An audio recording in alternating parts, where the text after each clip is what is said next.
참 좋으신 예수님, 오늘 이 아침에도 감사를 드립니다. 지난 밤에도 저희들을 지켜주시고 또 주님의 은혜로 여기까지 인도하셨음을 믿고 고백합니다. 오늘 이 하루도 온전히 당신께 맡기며 너무나도 부족하고 어리석은 죄인인 것을 기억하며 오늘도 이 생명의 말씀, 생명의 빵을 먹기 원합니다. 성령께서 지혜를 주시고 우리의 눈을 열어 주시옵소서. 우리 안에 거하시는 성령님, 온전히 당신의 뜻대로 살아갈 수 있도록 우리의 고집과 우리의 자존심과 우리의 이 오만한 생각들과 편견들과 모든 것들을 내려놓고 당신을 따라갈 수 있도록 우리를 인도하여 주시옵소서. 모든 영광을 예수님께 올려드리기 원합니다. 우리를 구원하신 예수님의 이름으로 기도드립니다. 아멘. 안녕하십니까 선한 제자교회 성도 여러분. 네, 69번째 이야기, 세상이 미워하는 이유, 우리는 계속해서 5번째 시간 묵상하고 있습니다. 2023년 4월 21일 금요일 아침이 밝아오고 있습니다. 또 벌써 주말이죠. 자, 오늘 69번째 이야기 5번째 시간, 교회가 어떤 일을 당할 것인가? 교회가 어떤 일을 당할 것인가? 자, 16장 1절부터 4절까지 우리 함께 말씀을 보며 묵상해 가도록 하겠습니다. 내가 이것을 너희에게 이름은 너희로 실족하지 않게 하려 함이니 사람들이 너희를 출교할 뿐 아니라 때가 이르면 무릇 너희를 죽이는 자가 생각하기를 이것이 하나님을 섬기는 일이라 하리라. 그들이 이런 일을 할 것은 아버지와 나를 알지 못함이라. 오직 너희에게 이 말을 한 것은 너희로 그 때를 당하면 내가 너희에게 말한 이것을 기억나게 하려 함이요. 처음부터 이 말을 하지 아니한 것은 내가 너희와 함께 있었음이라. 아멘. 자, 이제 15장에서 16장으로 넘어왔습니다. 16장으로 넘어와서 굳이 이번 이야기, 그러니까 69번째 이야기에서 이 16장을 함께 다루는 이유는 16장 1절부터 4절이 예수님을 따르는 제자들이 어떻게 핍박을 받는가, 그의 이야기를 지금 다루고 있거든요. 그러니까 지금까지 우리가 15장에서, 그렇죠, 15장에서 우리가 다루었던 내용이 지금 이번 69번째 이야기 제목이 뭡니까? 그렇죠. 교회를 세상이 미워하는 이유죠. 그렇죠. 그런데 이제 그것과 관련해서 이제 오늘 말씀 제목처럼 교회가 어떤 일을 당할 것인가, 어떻게 보면 지금까지 교회가 세상이 교회를 미워하는 이유, 첫 번째, 두 번째, 세 번째 쭉 배우고, 그리고 결과적으로 어떤 일을 당할 것인가, 이제 결국 이제 연결되어 있죠. 그래서 16장 1절부터 4절을 함께 묶어서 다루는 것입니다. 이해되시죠? 그리고 4절에, 마지막 4절에 보면 기억나게 하려 함이요 라고 되어 있는데, 이제 기억나게 하려 함이라 혹은 기억나게 하려 했다, 뭐 이렇게 끊는 것이 훨씬 더 낫습니다. 그래가지고 그 15장 앞에 내용하고 16장 1절부터 4절을 한 단락으로, 한 이야기로 묶어서 딱 끝내고, 그렇죠. 그리고 4절 기억나게 하렴이요 뒷부분 있죠. 여기 처음부터 이 말을 하지 아니한 것은 여기서부터 다시 시작하는 거예요. 그래서 쭉 읽고 나서 4절에 그때를 당하면 내가 너희에게 말한 이것을 기억나게 하려 함이라 하고 끊고, 그리고 새로운 단락이 다시 시작되는 거예요. 처음부터 이 말을 하지 아니한 것은 하면서. 이해되시죠? 예. 그래서 이렇게 다루는 게 나은데 여하튼 저는 그렇게 보고 있습니다. 그래서 그렇게 여러분들이 이것을 참고하셔서 말씀을 묵상해 갔으면 좋겠습니다. 여하튼 자 1절부터 4절까지 보시면 결국은 조금 전에 말씀드린 대로 교회가 어떤 일을 당할 것인가 하는 것이 기록되어 있죠.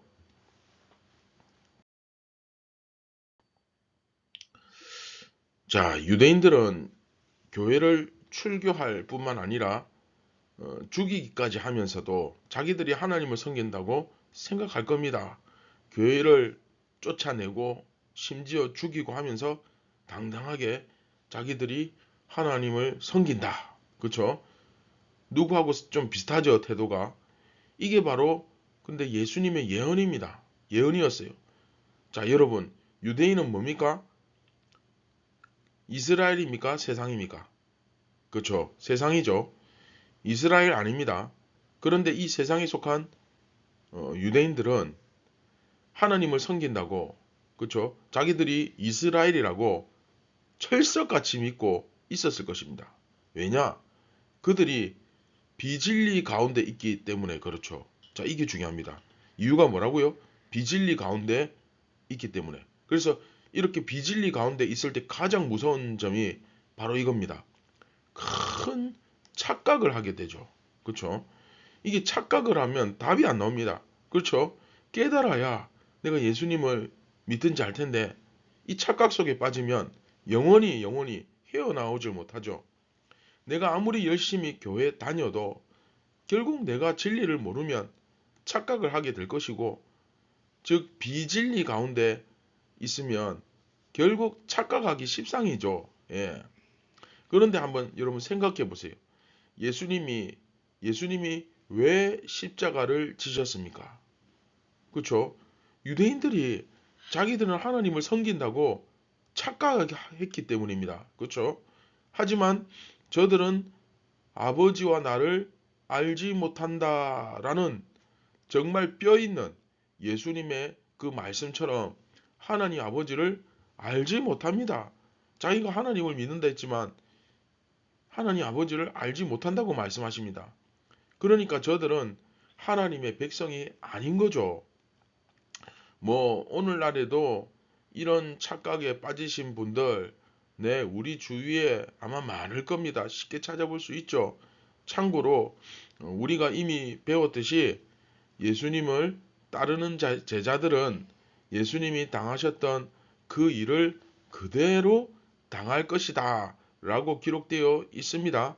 또한 이것은 사실 예수님이 공생의 기간에 당하셨던 일과 본질적으로 같은 현상이에요. 그러니까 예수님처럼 살게 되는 거예요. 결과적으로는. 그래서 제자들은 예수님을 닮았기 때문에, 그렇죠? 예수님을 따르기 때문에, 예수님을 닮았을 뿐만 아니라 예수님을 따르기 때문에 예수님이 당하셨던 그 일을 그대로 당하게 된다. 이건 어떻게 보면 필연적이다. 자, 실제로 1세기 유대인 사회에서는 조금 전에 설명드린 이런 현상이 비일비재하게 일어났습니다. 그 대표적인 사람이 누굽니까? 네, 바로 사도 바울이지요. 그 영적 무지로 인하여 큰 착각에 빠져 있고 이 착각으로 인해서 사람을 죽이기도 하고 살리기도 하는, 그렇죠? 자, 사도 바울 이 사람이 원래 어떤 사람이었습니까? 네, 교회를 핍박하는데 열심을 냈던 사람입니다. 그렇죠? 온 열정을 쏟아부었어요.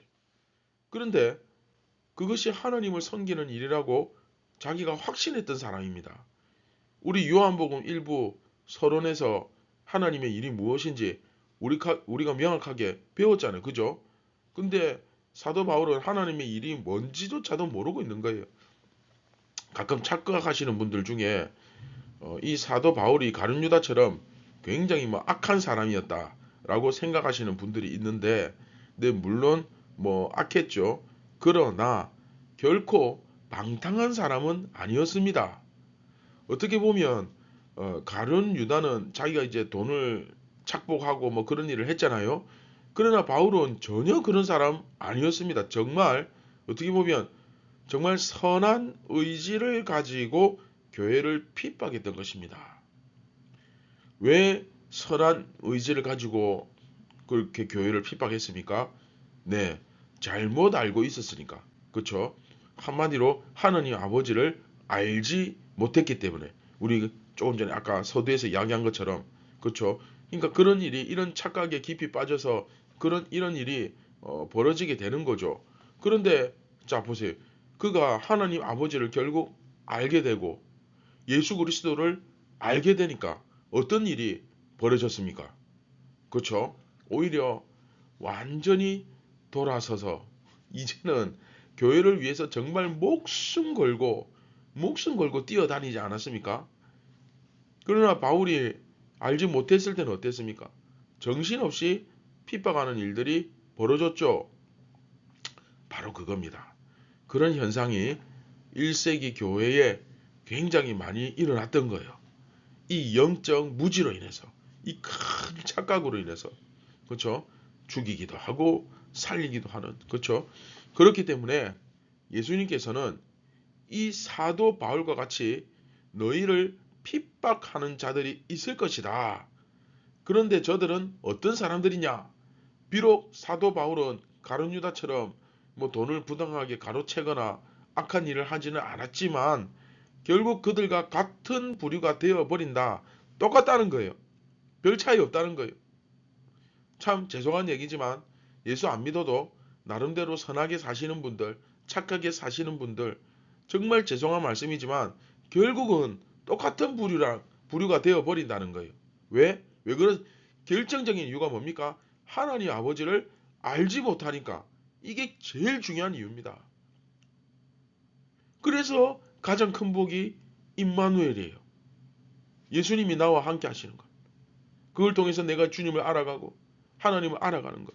이게 굉장히 큰 복입니다, 이게. 자, 그러면 또 유대인들 입장에서 이렇게 반박할 수 있겠죠. 왜 아버지를 모르느냐? 구약 성경을 그렇게 잘 아는데 이 성경을 잘 모르시는 분들, 어설프게 아시는 분들은 이런 질문 많이 하죠. 그럼 구약과 뭐 신약의 차이가 뭐냐? 뭐 구약은 성경 아니냐? 구약만 알고 있어도 구원받을 수 있지 않느냐? 네, 사실은 구약과 신약이 같은 내용이죠. 그렇죠? 구약 성경을 그렇게 잘 아는데 네, 맞는 말입니다. 그렇죠? 근데 여러분, 중요한 결정적 이유는 놓치고 있는 게 뭡니까? 예수님을 모르니까. 구약의 모든 말씀은 누구를 향합니까? 네, 예수 그리스도. 신약의 말씀은 누구를 향합니까? 다시 오실 예수 그리스도. 네, 바로 이겁니다. 율법을 그렇게 많이 외우고 지식을 쌓으면 뭐합니까? 그 율법이 가리키는 예수님을 모르는데, 그쵸? 결국, 그쵸? 예수님을 모르니까 결국엔 아버지 하나님을 모르게 되고 아버지 하나님을 심지어 배반하는 자가 되어 버린다는 겁니다. 그 말씀하시는 거예요. 이해되시죠?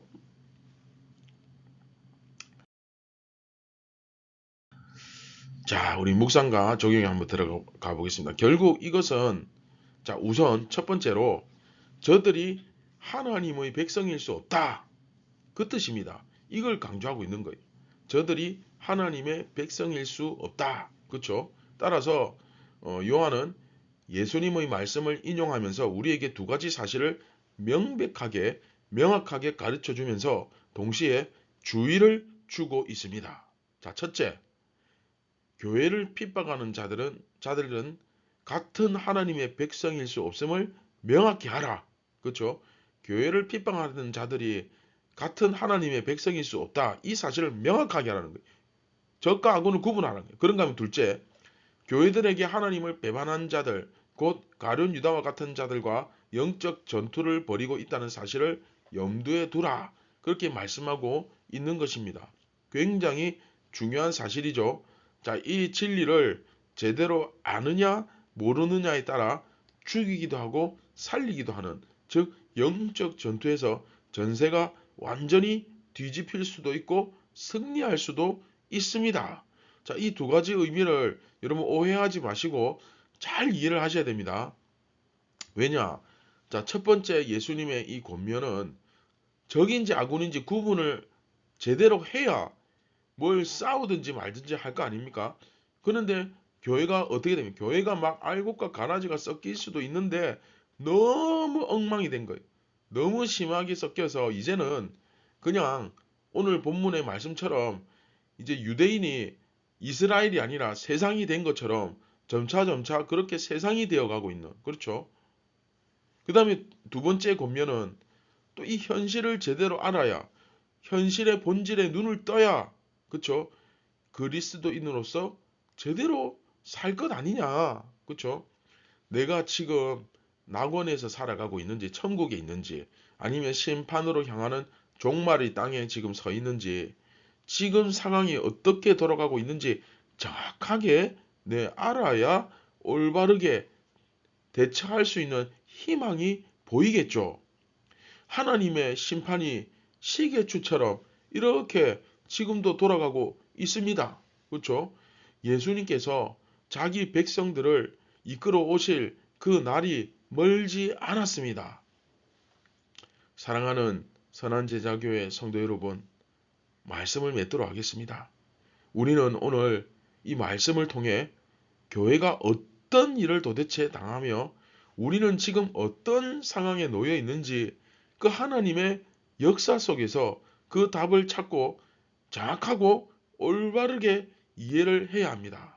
우리가 사는 지금 이 세상이 여러분 낙원이 아닙니다. 천국이 아니에요. 그렇죠?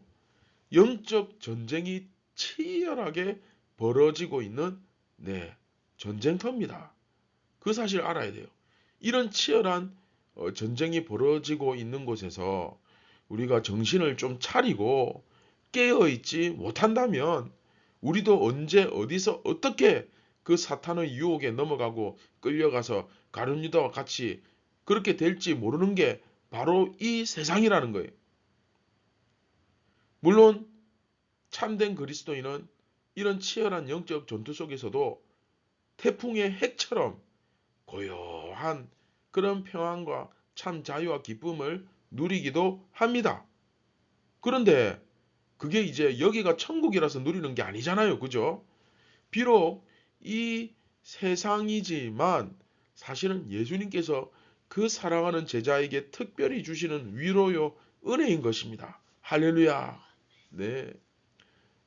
사랑하는 선한 제자교회 성도 여러분, 오늘 하루도 정말 내가 지금 예수님의 몸된 교회로서 예수님이 거하시는 몸으로서 어떤 세상에 살고 있으며 또 앞으로 어떤 일이 일어나는지 분명히 좀 여러분들이 기억하시고 잘 인지하시고 깨달으시고 이 모든 승패를 좌지우지하는 그 진리 앞에 바로 서기를 결단하는 저와 여러분이 되기를 주님의 이름으로 축원드립니다. 할렐루야.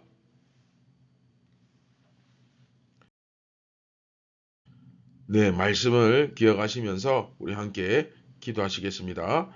참 고마우신 예수님, 오늘 이 아침에도 주님은 그 폭풍의 핵처럼 영적 전쟁이 치열하게 일어나고 있는 이 세상 속에서 믿는 자에게 단잠을 허락하여 주시고 평안을 샬롬을 허락하시며 또 위로와 기쁨을 주시니 참 감사를 드립니다.